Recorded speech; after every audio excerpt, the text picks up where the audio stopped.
अम्मी जान, क्या आप सारा दिन बस पड़ी ही रहेंगी? कोई आसमान से फरिश्ते नहीं आएंगे काम करने? उठिए और जाकर बर्तन धोइए। बस बहुत हो गया, अब बाहर पड़ी रहो। जब काम नहीं करना तो इस घर में रहने का कोई हक नहीं है।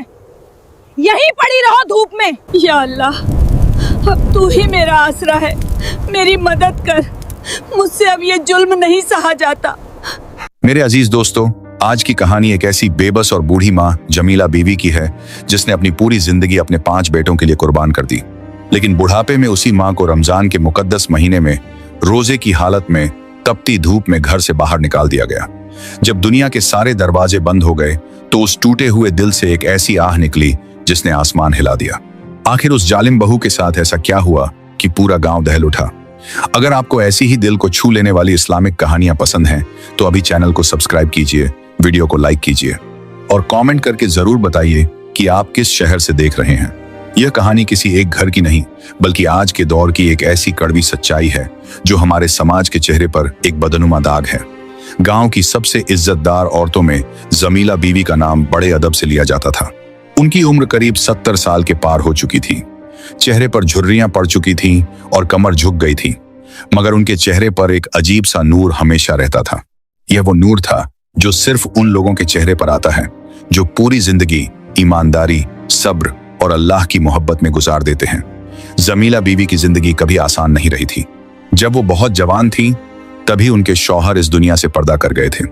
उस वक्त उनके 5 बेटे बहुत छोटे थे। सबसे बड़ा बेटा 12 साल का था और सबसे छोटा तो मुश्किल से 3 साल का था। जब उनके शौहर का इंतकाल हुआ तो रिश्तेदारों ने भी मुंह फेर लिया। सबको लगता था कि यह अकेली औरत 5 बच्चों को कैसे पालेगी। कई लोगों ने तो यहां तक कह दिया कि बच्चों को किसी यतीम खाने में डाल दो। मगर जमीला बीवी एक मजबूत औरत थी। उन्होंने अल्लाह पर भरोसा किया और कसम खाई कि वो अपने बच्चों को खुद पालेंगी। उन्होंने दूसरों के घरों में बर्तन मांजने का काम किया, खेतों में जाकर कड़ी धूप में मजदूरी की। उनके हाथों में छाले पड़ जाते थे लेकिन वो उफ नहीं करती थी। कई बार ऐसा होता था कि घर में सिर्फ बच्चों के लायक ही खाना होता था। वो अपने बच्चों को खाना खिलाती और खुद पानी पीकर सो जाती थी। जब बच्चे पूछते कि अम्मी आपने खाना खाया तो वो मुस्कुराकर कह देती कि मैंने खा लिया है। ठंड के मौसम में जब बच्चों को सर्दी लगती तो वो अपनी इकलौती चादर बच्चों को ओढ़ा देती थी और खुद रात भर ठिठुरती रहती थी। उनके जिस्म का खून पसीना बनकर बहता रहा लेकिन उन्होंने कभी अपने बच्चों की आंखों में आंसू नहीं आने दिए। गांव के लोग उनकी इस कुर्बानी को देखकर हैरान रहते थे। सब कहते थे कि ऐसी मां बहुत किस्मत वालों को मिलती है। जमीला बीवी सिर्फ अपने बच्चों की मां नहीं थी बल्कि पूरे गांव के लिए उनका दरवाजा हमेशा खुला रहता था। कोई भी भूखा उनके दरवाजे पर आता तो वो उसे बिना खाना खिलाए नहीं जाने देती थी। कोई रोता हुआ आता तो उसे दिलासा देती थी। कोई परेशान होता तो उसके लिए रात रात भर अल्लाह से दुआएं मांगती थी। उनका दिल बहुत बड़ा था। वक्त अपनी रफ्तार से गुजरता गया। दिन महीने में और महीने सालों में बदलते गए। जमीला बीवी के बेटे अब बड़े हो गए थे। उन्होंने अपनी मां की मेहनत का सिला दिया और अपनी अपनी जिंदगी में कामयाब होने लगे। एक बेटे ने शहर में अच्छी नौकरी पकड़ ली, दूसरे ने गांव के चौराहे पर एक छोटी सी दुकान खोल ली, तीसरा बेटा ट्रक चलाने लगा और अच्छे पैसे कमाने लगा, चौथे ने गांव में ही खेतीबाड़ी का काम संभाल लिया और सबसे छोटे बेटे जीशान ने, जो अपनी मां का सबसे लाडला था, उसने पढ़ाई पूरी करके एक सरकारी दफ्तर में अच्छी नौकरी पाली। जब जमीला बीवी ने अपने 5 बेटों को अपने पैरों पर खड़ा देखा तो उनकी बूढ़ी आंखों से खुशी के आंसू बह निकले। उन्होंने मुसल्ला बिछाया और सजदे में गिरकर अल्लाह का लाख लाख शुक्र अदा किया। उन्होंने रोते हुए कहा कि या अल्लाह, तेरा बहुत बहुत करम है, तूने मेरी मेहनत को कबूल कर लिया। मेरे यतीम बच्चे अब किसी के मोहताज नहीं हैं। जमीला बीवी को लगा कि अब उनकी जिंदगी के सारे गम खत्म हो गए हैं। अब उनका बुढ़ापा बहुत सुकून और चैन से गुजरेगा। फिर एक एक करके घर में खुशियां आने लगीं। जमीला बीवी ने अपने बचे हुए पुराने जेवर बेचे, गांव की कुछ जमीन बेची और अपने 5 बेटों की बहुत धूमधाम से शादियां की। घर में 5 बहुएं आईं। घर का आंगन खुशियों से भर गया। जब पहली बहू रुखसाना घर में आई तो जमीला बीवी ने खुद अपने हाथों से उसका इस्तकबाल किया। उन्होंने रुखसाना के माथे को चूमा और प्यार से कहा कि बेटा, आज से यह घर तुम्हारा है। तुम मेरी बहू नहीं बल्कि मेरी बेटी हो। जमीला बीवी ने अपनी सारी चाबियां अपनी बहुओं के हाथ में सौंप दी। उन्हें लगा कि अब वो इबादत करेंगी और अपने पोते पोतियों के साथ खेलेंगी। शुरुआत के कुछ दिन बहुत अच्छे गुजरे। घर में हर तरफ रौनक रहती थी। सुबह सुबह बहुएं चाय बनाती थीं। घर में हंसी मजाक का माहौल रहता था। जमीला बीवी आंगन में अपनी चारपाई पर बैठी रहती थी और सबको देखकर मुस्कुराती रहती थी। वो सोचती थी कि अल्लाह ने उन्हें दुनिया की हर खुशी दे दी है, मगर इंसान की सोच और अल्लाह के फैसले में बहुत फर्क होता है। वक्त का पहिया जैसे जैसे आगे बढ़ा, घर का माहौल धीरे धीरे बदलने लगा। बहुओं के तेवर बदलने लगे। जिन बहुओं को जमीला बीवी ने बेटी कहा था, वो अब उन्हें बोझ समझने लगी थी। पहले जो बहुएं सुबह उठकर सबसे पहले अपनी सास को चाय देती थीं, अब वो अपनी सास की तरफ देखती भी नहीं थीं। एक दिन जमीला बीवी को बहुत प्यास लगी। उन्होंने अपनी बड़ी बहू रुखसाना को आवाज दी, बेटा रुखसाना, मुझे थोड़ा पानी दे दो। रुखसाना ने आवाज सुनी, लेकिन वो अनसुना करके अपने कमरे में चली गई। जमीला बीवी बहुत देर तक इंतजार करती रही। जब कोई नहीं आया तो वो खुद अपने कांपते हुए कदमों से उठकर मटके तक गईं और पानी पिया। उन्होंने सोचा कि शायद बहू काम में व्यस्त होगी। मां का दिल हमेशा अपने बच्चों के लिए बहाने ढूंढ लेता है, लेकिन यह एक दिन की बात नहीं थी। अब यह घर का रोज का काम बन गया था। बहुएं घर में अपनी मर्जी चलाने लगी थी। पहले वो हर काम अपनी सास से पूछकर करती थी। खाने में क्या बनेगा, यह जमीला बीवी तय करती थी, लेकिन अब उनसे पूछना तो दूर, उन्हें यह भी नहीं बताया जाता था कि घर में क्या हो रहा है। सबसे ज्यादा तकलीफ की बात यह थी कि अब जमीला बीवी के बेटे भी बदल गए थे। जिन बेटों के लिए जमीला बीवी ने अपनी जवानी कुर्बान कर दी थी, वो बेटे अब अपनी बीवियों के इशारों पर नाचने लगे थे। बड़ा बेटा दुकान से आता और सीधा अपने कमरे में चला जाता। वो अपनी माँ का हाल भी नहीं पूछता था। शहर वाला बेटा तो कई कई महीनों तक घर ही नहीं आता था। और जो सबसे छोटा जीशान था, जिसे जमीला बीवी ने अपना निवाला खिलाकर पाला था, वो भी अब अपनी माँ से आंखें चुराने लगा था। एक दिन जमीला बीवी के घुटनों में बहुत तेज दर्द हो रहा था। बुढ़ापे की कमजोरी और उस पर यह दर्द, वो चल भी नहीं पा रही थी। उन्होंने जीशान को आवाज दी, बेटा जीशान, जरा यहाँ आना। जीशान बहुत बेरुखी से उनके पास आया और बोला, क्या है अम्मी, आप सारा दिन आवाजें लगाती रहती हैं, मुझे आराम भी नहीं करने देती। जमीला बीवी का दिल इस बात से बहुत दुखा। उन्होंने कहा, बेटा मेरे घुटनों में बहुत दर्द है, मुझे डॉक्टर के पास ले चल। जीशान ने झुंझलाते हुए कहा, अम्मी इस उम्र में घुटनों में दर्द नहीं होगा तो क्या होगा, डॉक्टर भी क्या करेगा, आप चुपचाप लेट जाइए। इतना कहकर जीशान वहां से चला गया। जमीला बीवी की आंखों से आंसू बहने लगे।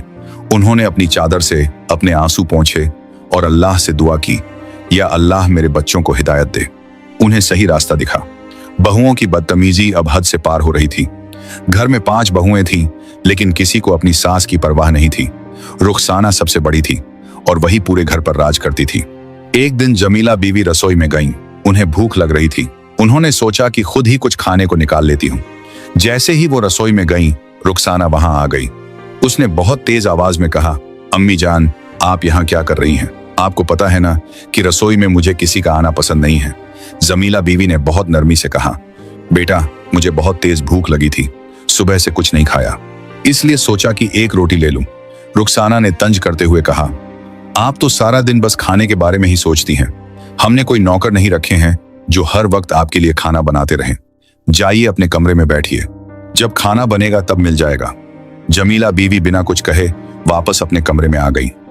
उस दिन उन्होंने रात तक कुछ नहीं खाया। उनके बेटे घर आए, उन्होंने भरपेट खाना खाया, लेकिन किसी ने अपनी माँ से नहीं पूछा कि माँ तुमने खाना खाया है या नहीं। जमीला बीवी का दिल अंदर ही अंदर टूट रहा था। वो दीवार से लगकर रोती रहती थी। वो अपने शौहर को याद करती थी और कहती थी कि काश आप मुझे भी अपने साथ ले गए होते। इन बेटों के लिए मैंने अपनी जिंदगी तबाह कर दी और आज यह मुझे 2 वक्त की रोटी भी सीधे मुंह नहीं देते। फिर वो मुकद्दस और रहमतों भरा महीना आया, जिसका हर मुसलमान को बेसब्री से इंतजार रहता है, रमजान का महीना। आसमान पर जब रमजान का चांद नजर आया तो पूरे गांव में खुशी की लहर दौड़ गई। मस्जिदों में रौनक बढ़ गई। लोग एक दूसरे को मुबारकबाद देने लगे। जमीला बीवी के लिए रमजान का महीना हमेशा से बहुत खास रहा था। वो पूरी जिंदगी हर रमजान में पूरे रोजे रखती थी। चाहे कितनी भी गर्मी हो, उन्होंने कभी कोई रोजा नहीं छोड़ा था। रमजान का चांद देखकर उनकी आंखों में चमक आ गई। उन्होंने अल्लाह का शुक्र अदा किया कि या अल्लाह तूने मुझे एक और रमजान देखने की तौफीक दी। मुझे इस महीने में ज्यादा से ज्यादा इबादत करने की ताकत देना। घर में भी रमजान की तैयारियां शुरू हो गईं। बहुएं अपने लिए और अपने शौहरों के लिए अच्छे अच्छे खाने बनाने की बातें करने लगी, लेकिन किसी ने जमीला बीवी से नहीं पूछा कि अम्मी जान आप सहरी में क्या खाएंगी। रात को जब सब सो गए तो जमीला बीवी सहरी के लिए उठी। उन्होंने वजू किया और नमाज पढ़ी। फिर वो रसोई में गईं ताकि सहरी के लिए कुछ खा सकें। रसोई में देखा तो रात की बची हुई एक सूखी रोटी पड़ी थी। कोई सालन नहीं था। जमीला बीवी ने पानी के साथ उस सूखी रोटी को खाया और रोजे की नियत कर ली। सुबह जब बहुएं उठीं और उन्होंने देखा कि जमीला बीवी ने रोजा रखा है तो उनके चेहरों पर बहुत अजीब सी परेशानी आ गई। रुखसाना ने दूसरी बहू शबनम से कहा, देखो अब इन्होंने रोजा रख लिया है, मतलब ये सारा दिन इबादत के बहाने कमरे में बैठी रहेंगी और हमें सारा काम करना पड़ेगा। शबनम ने कहा, हाँ आप सही कह रही हैं, इन बूढ़ी हड्डियों में अब जान तो है नहीं, रोजे रखकर और बीमार पड़ जाएंगी और फिर हमें इनकी खिदमत करनी पड़ेगी। दोनों बहुएं जमीला बीवी के पास गईं। रुखसाना ने बहुत सख्त लहजे में कहा, अम्मी जान आपने रोजा क्यों रखा है? आपको पता है ना कि आपकी तबीयत ठीक नहीं रहती। इस उम्र में रोजे रखना आप पर फर्ज नहीं है। जमीला बीवी ने बहुत शांत आवाज में जवाब दिया, बेटा जब तक मेरे जिस्म में जान है मैं अल्लाह का फर्ज नहीं छोड़ सकती।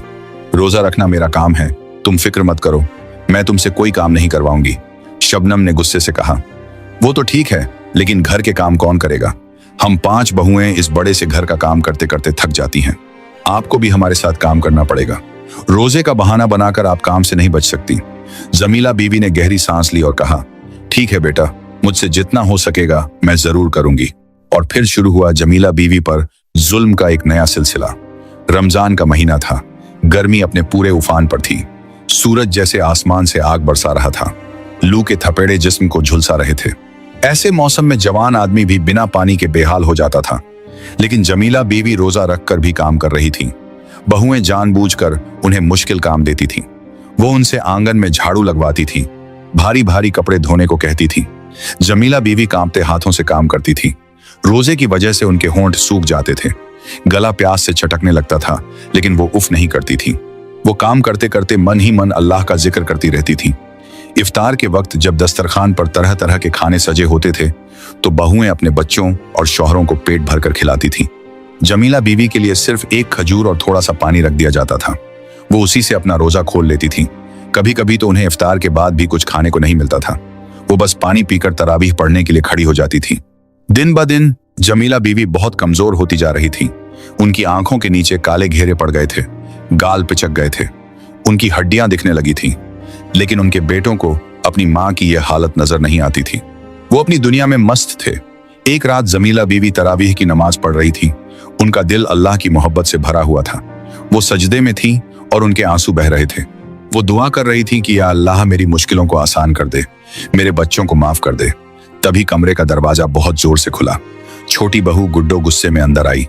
उसके पीछे उसके 2 बच्चे थे जो बहुत जोर जोर से रो रहे थे। गुड्डो ने बच्चों को जमीला बीवी के पास धकेला और चिल्लाकर बोली, अम्मी जान आप बस सारा दिन नमाजें ही पढ़ती रहती हैं, जरा इन बच्चों को भी संभाल लिया करें। मेरे सिर में बहुत तेज दर्द हो रहा है, मैं जा रही हूं सोने। जमीला बीवी नमाज की हालत में थी, वो कुछ बोल नहीं सकती थी। गुड्डो वहां से चली गई और बच्चे जोर जोर से रोने लगे। एक बच्चे ने जमीला बीवी की चादर खींच ली। जमीला बीवी को अपनी नमाज तोड़नी पड़ी। उन्होंने उन बच्चों को अपने पास बैठाया, उन्हें प्यार किया, उन्हें कहानियां सुनाई और चुप कराया। इस तरह रोज कोई ना कोई बहू उनकी इबादत में खलल डालती थी। कभी कोई उन्हें काम के बहाने उठा देता, कभी कोई ताने मारता। जमीला बीवी सब सहती थी। वो किसी से शिकायत नहीं करती थी। वो जानती थी कि अगर उन्होंने बेटों से शिकायत की तो घर में झगड़ा होगा और वो अपने बच्चों का घर नहीं तोड़ना चाहती थी। एक माँ कितनी भी तकलीफ में हो, वो कभी अपने बच्चों का बुरा नहीं चाह सकती। लेकिन जालिम का जुल्म जब हद से बढ़ जाता है तो अल्लाह की लाठी जरूर चलती है। और वो दिन भी आ गया जो इस घर की किस्मत हमेशा के लिए बदलने वाला था। वो रमजान का 20वां रोजा था। उस दिन इतनी भयानक गर्मी थी कि परिंदे भी पेड़ों पर बेहोश होकर गिर रहे थे। सूरज की किरणें जमीन को तवे की तरह गर्म कर रही थी। हवा ऐसे चल रही थी जैसे भट्टी से निकल रही हो। गांव की गलियां पूरी तरह सुनसान थीं। हर कोई अपने घर के अंदर पंखे के नीचे बैठा था। जमीला बीवी भी रोजे से थी। पिछले कई दिनों से ठीक से खाना न मिलने की वजह से वो बहुत ज्यादा कमजोर हो चुकी थी। उनके अंदर उठने की भी ताकत नहीं थी। वो अपने कमरे में चारपाई पर लेटी हुई तस्बीह पढ़ रही थी। उनकी सांसें बहुत तेज चल रही थी। गला पूरी तरह सूख चुका था। आज घर में सिर्फ रुखसाना मौजूद थी। बाकी चारों बहुएं ईद की खरीदारी करने के लिए बाजार गई हुई थी और सारे बेटे अपने अपने काम पर थे। पूरा घर खाली था। रुखसाना रसोई में इफ्तार की तैयारी कर रही थी। उसे बहुत गर्मी लग रही थी और इसी वजह से उसे बहुत गुस्सा भी आ रहा था। रसोई में बहुत सारे बर्तन बिना धुले पड़े थे। कपड़े भी धोने बाकी थे। रुखसाना पसीने से तरबतर थी। उसने सोचा कि मैं अकेली यह सब काम क्यों करूं। बुढ़िया तो कमरे में आराम से लेटी है। वो गुस्से से भरी हुई जमीला बीवी के कमरे की तरफ गई। दरवाजे पर खड़ी होकर उसने बहुत तेज आवाज में कहा, अम्मी जान, क्या आप सारा दिन बस पड़ी ही रहेंगी? घर का इतना काम पड़ा है, कोई आसमान से फरिश्ते नहीं आएंगे काम करने। उठिए और जाकर बर्तन धोइए।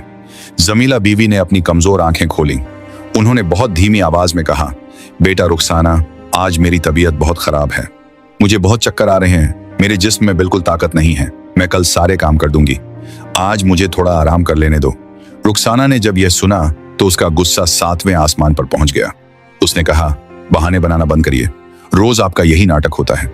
रोजा रखा है तो क्या हम पर एहसान किया है? उठिए वरना मैं आपको धक्के मारकर उठाऊंगी।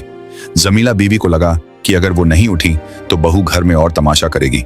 वो अल्लाह का नाम लेकर बहुत मुश्किल से अपनी चारपाई से उठी। उनके पैर कांप रहे थे।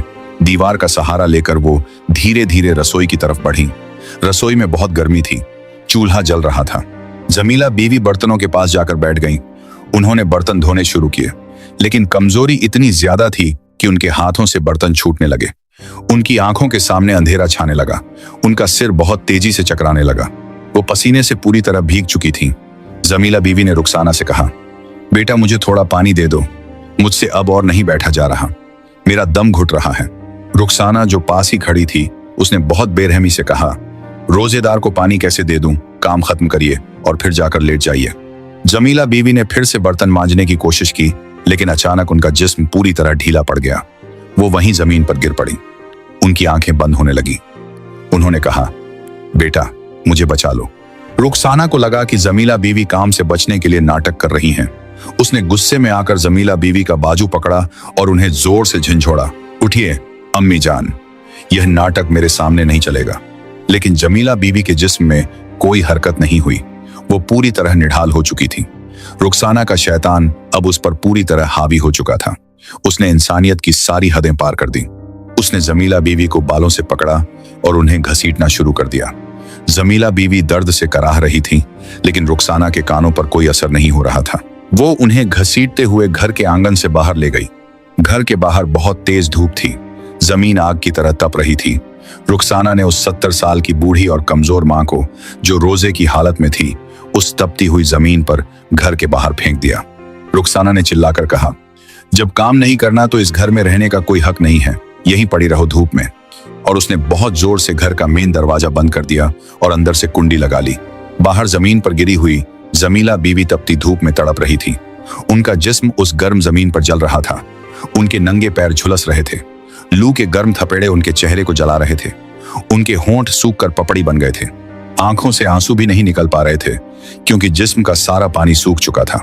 वो बेबस माँ, जिसने कभी अपने बच्चों को धूप की एक किरण तक नहीं लगने दी थी, आज उसी माँ को उसके अपने ही घर के बाहर इस हालत में फेंक दिया गया था। गली में दूर दूर तक कोई नहीं था। सब लोग अपने घरों में थे। जमीला बीवी के पास अब कोई चारा नहीं था।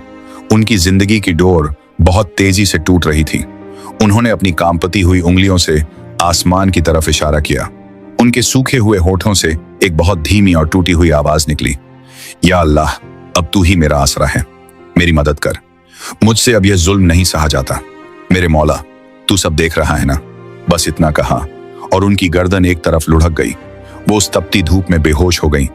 जब एक मजलूम के दिल से आह निकलती है, और वो भी रमजान के महीने में एक रोजेदार के दिल से, तो आसमान के दरवाजे खुल जाते हैं। अल्लाह का इंसाफ बहुत करीब आ चुका था। उधर घर के अंदर रुखसाना बहुत इत्मीनान से बैठी थी। उसे जरा सा भी पछतावा नहीं था कि उसने क्या किया है। वो रसोई में गई इफ्तार के लिए पकौड़े तलने। उसने एक बड़ी सी कढ़ाई चूल्हे पर रखी और उसमें बहुत सारा तेल डाल दिया। चूल्हे की आंच बहुत तेज थी। तेल बहुत तेजी से गर्म होने लगा। उसमें से धुआं निकलने लगा। रुखसाना पास ही खड़ी बेसन घोल रही थी।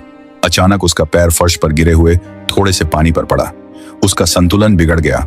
वो संभलने की कोशिश करने लगी, लेकिन वो सीधे उस खौलते हुए तेल की कढ़ाई की तरफ गिरी। रुखसाना का सीधा हाथ और चेहरे का आधा हिस्सा उस उबलते हुए तेल में चला गया। एक दिल दहला देने वाली और रूह को कंपा देने वाली चीख उस घर के अंदर गूंजी। रुखसाना दर्द के मारे तड़पने लगी। वो जमीन पर गिरकर मछली की तरह छटपटाने लगी। खौलते तेल ने उसके जिस्म की खाल को जलाकर राख कर दिया था। उसके चेहरे और हाथ पर बहुत बड़े बड़े और भयानक छाले पड़ गए थे। वो चीख रही थी, बचाओ, मुझे बचाओ, मैं जल गई। लेकिन उस घर में उसकी आवाज सुनने वाला कोई नहीं था।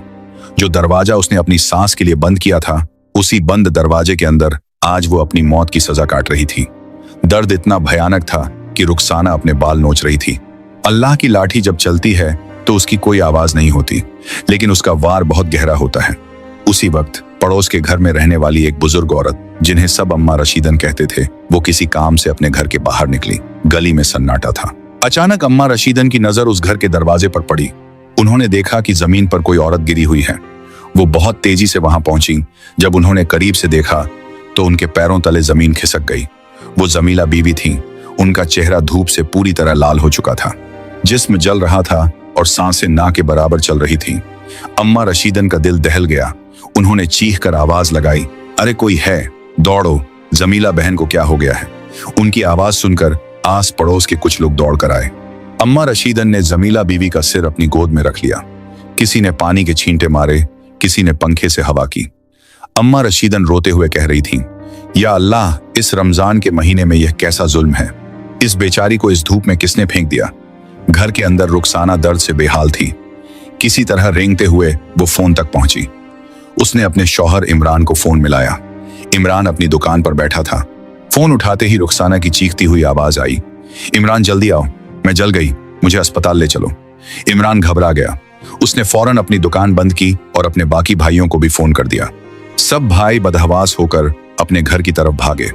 जब इमरान अपनी गाड़ी से घर के बाहर पहुंचा तो उसने जो मंजर देखा, उसके पैरों की ताकत खत्म हो गई। घर के बाहर बहुत भीड़ लगी थी। अम्मा रशीदन की गोद में उसकी बूढ़ी माँ बेहोश पड़ी थी। माँ की यह हालत देखकर इमरान का दिल जोर से धड़का। वो दौड़ता हुआ वहां गया और जमीन पर बैठ गया। उसने माँ का हाथ पकड़ा। अम्मी, आंखें खोलो, क्या हुआ आपको। अम्मा रशीदन ने बहुत गुस्से और आंसुओं से भरी आंखों से इमरान को देखा और कहा, तुम लोग कैसे बेटे हो। तुम्हारी माँ इस तपती धूप में रोजे की हालत में घर के बाहर बेसहारा पड़ी थी। किसी जालिम ने इसे बाहर फेंक कर दरवाजा बंद कर लिया। इमरान के रोंगटे खड़े हो गए। तब तक उसके बाकी भाई जीशान, सलमान, कामरान और अदनान भी वहां पहुंच गए। अपनी मां को इस हाल में देखकर सबके चेहरों का रंग उड़ गया। जीशान दहाड़ मारकर रोने लगा। तभी अंदर से रुखसाना की चीखने की आवाज आई। इमरान ने दरवाजा तोड़ा। अंदर जाकर देखा तो रुखसाना जमीन पर पड़ी तड़प रही थी। उसका आधा चेहरा और हाथ बुरी तरह जल चुका था। सबने फौरन 2 गाड़ियां मंगवाई। एक में जमीला बीवी को लिटाया और दूसरी में रुखसाना को। दोनों को लेकर वो गांव के सबसे बड़े अस्पताल की तरफ भागे। अस्पताल में पहुंचते ही डॉक्टरों ने जमीला बीवी को इमरजेंसी में ले लिया। रुखसाना को दूसरे वार्ड में भर्ती किया गया। बाहर 5 भाई दीवार से लगकर खड़े थे। सबकी आंखें आंसुओं से भरी थीं। सब अपनी अपनी गलतियों को याद कर रहे थे। कामरान ने रोते हुए कहा, हम कितने बड़े गुनहगार हैं। हमने अपनी माँ को उस जालिम के भरोसे छोड़ दिया। जीशान जमीन पर बैठकर रो रहा था। अम्मी ने मुझे हमेशा अपने हाथों से खिलाया और मैंने उन्हें पानी तक नहीं दिया। कुछ देर बाद डॉक्टर बाहर आया। डॉक्टर का चेहरा बहुत गंभीर था। उसने बेटों को देखा और कहा, तुम्हारी माँ की हालत बहुत नाजुक है। कई दिनों की भूख, कमजोरी और ऊपर से इस भयंकर गर्मी ने उनके जिस्म को अंदर से खत्म कर दिया है। अगर तुम उन्हें 15 मिनट भी देर से लाते तो वो इस दुनिया में नहीं होती। यह सुनकर बेटों की रूह कांप गई। उधर दूसरी तरफ एक डॉक्टर रुखसाना का इलाज कर रहा था। डॉक्टर ने रुखसाना के जले हुए चेहरे को देखकर कहा, जलन बहुत ज्यादा गहरी है। तेल ने स्किन को पूरी तरह खत्म कर दिया है। हम जान तो बचा लेंगे, लेकिन इसका चेहरा अब कभी पहले जैसा नहीं हो पाएगा। हमेशा के लिए भयानक निशान रह जाएंगे। रुखसाना जो दर्द से कराह रही थी, उसने यह बात सुनी। उसके दिमाग में फौरन वो सारे मंजर घूमने लगे। कैसे उसने अपनी सास को परेशान किया, कैसे तरावीह में खलल डाला, कैसे सहारी नहीं दी और कैसे उस बेबस रोजेदार मां को धूप में बाहर फेंक दिया। रुखसाना की आंखों से आंसू बहने लगे। उसे समझ आ गया था कि यह अल्लाह का अजाब है। उसे उसके जुल्म की सजा इसी दुनिया में मिल गई है। इमरान रुखसाना के कमरे में गया। उसकी आंखें लाल थीं। उसने बहुत सख्त आवाज में पूछा, रुखसाना, सच सच बताओ, अम्मी बाहर कैसे पहुंची। रुखसाना ने रोते हुए इमरान के सामने अपने सारे गुनाहों का इकरार कर लिया। उसने सब कुछ बता दिया। इमरान का दिल फट गया। उसने कहा, तुमने सिर्फ मेरी मां को बाहर नहीं निकाला, तुमने अपने लिए जहन्नम का दरवाजा खोला है। अल्लाह ने तुम्हें तुम्हारी करनी का फल दे दिया। कई घंटों के बाद जमीला बीवी को होश आया। उनके जिस्म में ड्रिप लगी हुई थी। उन्होंने धीरे से आंखें खोली। सामने उनके पांचों बेटे खड़े थे। सबकी आंखों से आंसू बह रहे थे। जीशान दौड़कर अपनी मां के पैरों में गिर पड़ा। वो उनके पैर चूमकर रोने लगा। अम्मी, मुझे माफ कर दो, मैं अंधा हो गया था, मैं आपका गुनहगार हूं। बाकी भाई भी मां के हाथ पकड़कर रोने लगे। जमीला बीवी की आंखों से भी आंसू बह निकले। उन्होंने अपने कांपते हुए हाथों से अपने बेटों के सिर पर हाथ फेरा। एक मां का दिल इतना बड़ा होता है कि वो अपने बच्चों के सारे गुनाह माफ कर देती है। जमीला बीवी ने बहुत धीमी आवाज में कहा, मेरे बच्चों, मैंने तुम्हें माफ किया, बस तुम सब हमेशा साथ रहना, कभी किसी मजलूम पर जुल्म मत करना। मेरे दोस्तों, यह कहानी सिर्फ एक दास्तान नहीं है, बल्कि हमारे लिए एक बहुत बड़ा सबक है। माँ बाप अल्लाह की वो नेमत हैं जिनकी दुआ से इंसान की तकदीर बदल जाती है और जिनकी बद्दुआ से इंसान का सब कुछ तबाह हो जाता है। रमजान का महीना रहमतों का महीना है। इस महीने में इबादत करने वालों को तंग करने का अंजाम बहुत भयानक होता है।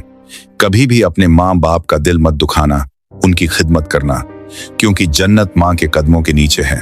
अल्लाह सब देखता है और उसकी लाठी की आवाज नहीं होती, लेकिन वो जब चलती है तो बड़े बड़े जालिमों को खाक में मिला देती है। या अल्लाह हम सबको अपने माँ बाप की खिदमत करने की तौफीक दे। आमीन।